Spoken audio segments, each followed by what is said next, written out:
Calimera les amis, dans cet épisode on vous emmène découvrir les trésors du Péloponnèse.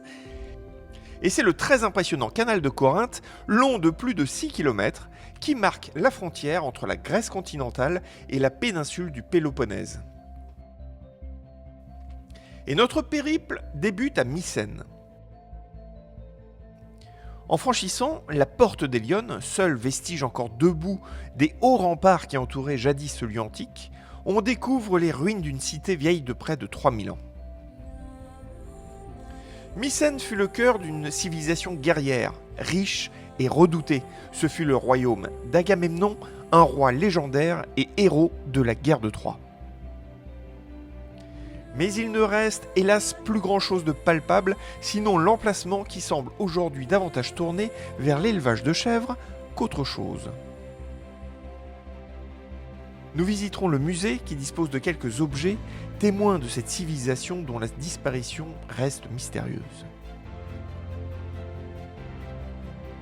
Notre voyage se poursuit vers Épidore. Ce site était l'un des plus importants centres médicaux du monde grec. Pas étonnant qu'il soit donc dédié à Asclépias, qui était, je vous le donne dans le mille, dieu de la médecine évidemment. Les Grecs venaient de tout le pays pour s'y faire soigner. Ce sanctuaire comprenait des temples, des bains, des espaces de repos et même un stade. Mais Épidore est surtout connu aujourd'hui pour son magnifique théâtre, construit au VIe siècle avant notre ère, et qui servait aux représentations théâtrales et musicales lors des fêtes religieuses. À sa grande époque, il pouvait accueillir jusqu'à 14 000 personnes. Et son acoustique y est particulièrement réputée. On dit que le moindre texte chuchoté sur scène remonte tous les gradins pour atteindre les spectateurs les plus haut perchés. Et son secret, déjà la forme semi-circulaire des gradins, mais aussi et surtout l'inclinaison de ses sièges et l'utilisation du calcaire qui amplifie naturellement les sons. Et aujourd'hui encore, le théâtre continue de servir pour le plus grand plaisir de ses visiteurs. Nous nous dirigerons ensuite vers Nauplie, petite ville portuaire qui bénéficie d'une situation stratégique. Et pour cela, elle attirera beaucoup de convoitises. Elle sera successivement dominée par les Byzantins, les Francs, les Vénitiens, puis les Ottomans, ce qui explique la présence de cette mosquée en plein centre-ville. Aujourd'hui, Nauplie s'est apaisée et ses rues et sa douceur de vivre nous rappellent un peu Aix-en-Provence.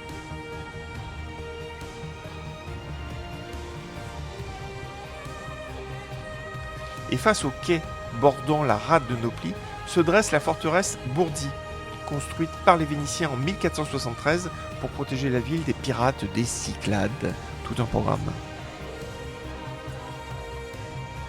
Mais la plus belle vue sur Nauplie se cache quelque part dans la forteresse Palamède, construite par les Vénitiens en 1711 et qui domine toute la ville. Elle ne connaîtra pas beaucoup de répit puisque 4 ans plus tard, elle sera prise par les Turcs avant d'être reprise, mais un siècle plus tard, par les Grecs.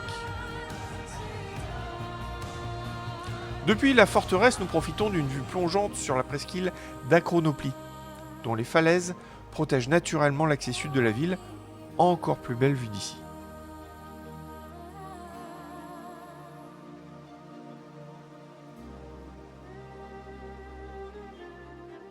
Voilà, nous laissons Nauplie qui nous a enchantés pour nous lancer à la découverte de Mystra, bâtie tout près de Sparte, sur les pentes abruptes du mont Tégète.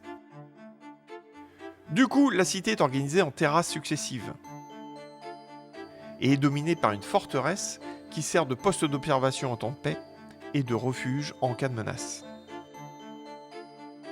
Mais c'est au XIIIe siècle que les Byzantins prennent le contrôle du site et Mystra se transforme rapidement en cité influente avec palais,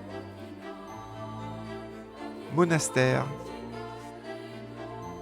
et autres églises comme celle de Sainte-Sophie, témoignage architectural du style byzantin de l'époque.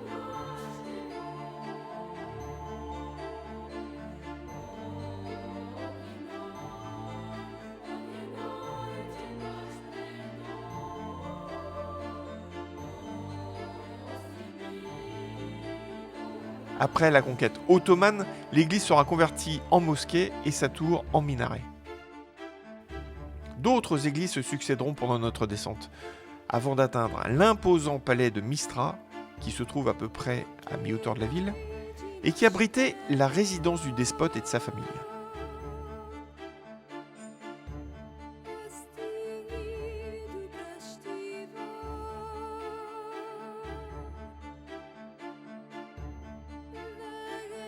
Nous finirons notre tour en rejoignant en contrebas le monastère de la Pantanassa, avec son église, entourée d'un cloître plein de charme, où résident encore quelques nonnes.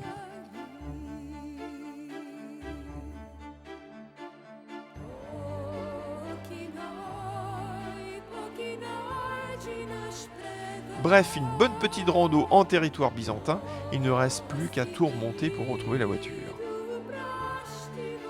Et la prochaine destination nous conduira à notre coup de cœur de ce road trip dans le Péloponnèse. Bienvenue à Monemvasia, une cité fortifiée située sur un îlot rocheux et reliée au continent par cette petite route, qui illustre à elle seule le nom de la ville puisque Monemvasia signifie une seule entrée. Et l'entrée, la voici. Bien défendue par cette muraille, la ville est un labyrinthe de petites ruelles étroites, ponctuées d'églises, ou encore de canons pointés vers la mer pour couler les bateaux des envahisseurs. Car évidemment, il y en a eu beaucoup ici.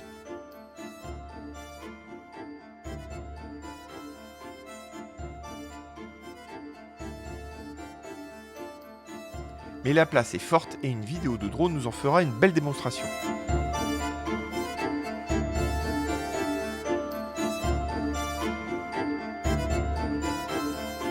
D'autant plus que la cité dispose d'une partie haute à laquelle nous accédons par cet escalier en pierre interminable.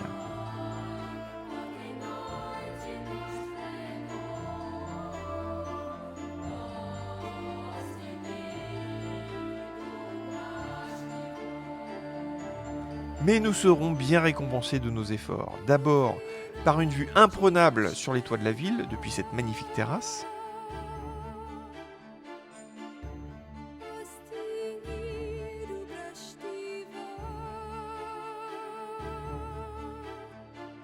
Puis en montant un peu plus haut, nous découvrirons la très belle église Sainte-Sophie.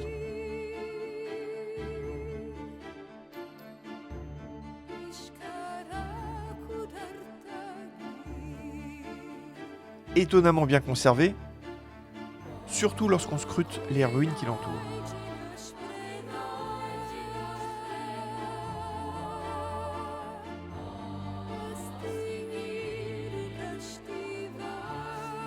Et après tous ces efforts par plus de 35 degrés, nous n'avons qu'une idée en tête, nous jeter à l'eau. Petit moment de bonheur. Une fois sec, nous reprendrons la route vers Olympie, qui a été, je vais être honnête, une petite déception. Car ici, plus rien ne tient debout. Bon, en même temps, le site a plus de 3000 ans. Mais c'est une succession de temples à terre qui sont proposés aux visiteurs comme ce temple de Zeus dont il ne reste qu'une colonne debout.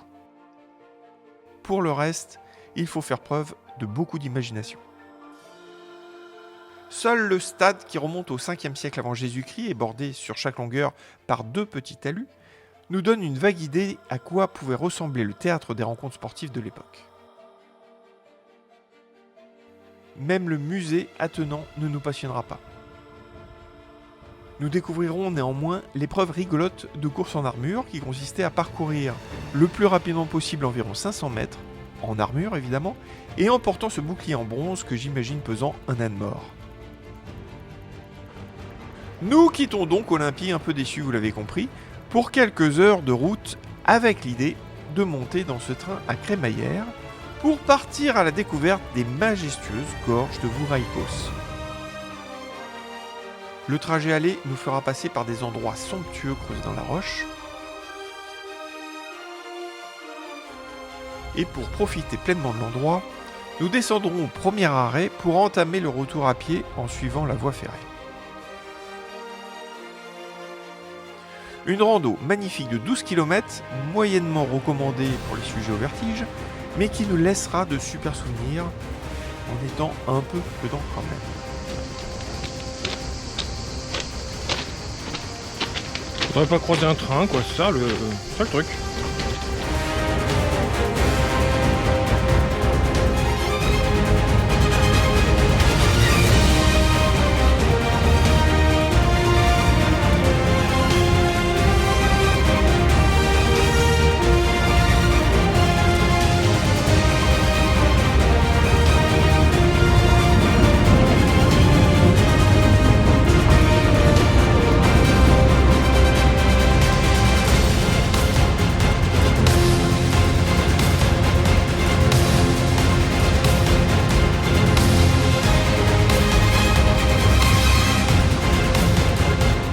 Voilà, et c'est la traversée du pont Rion-Antirion qui mettra fin à notre périple dans le Péloponnèse, puisqu'en le franchissant, nous rejoignons la Grèce continentale.